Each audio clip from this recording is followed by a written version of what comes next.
راح نسوي برياني دجاج بطريقة بسيطة وطعم مختلف تماما، كلش راح تحبوه.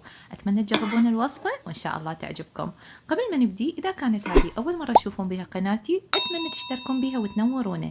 إذا حبيتوا الوصفة مالت اليوم لا تنسون تخلونا لايك من إيدكم الحلوة حتى تدعمونا الفيديو والقناة. وهسه راح نقول بسم الله ونبدي بتحضير هذا البرياني الرهيب.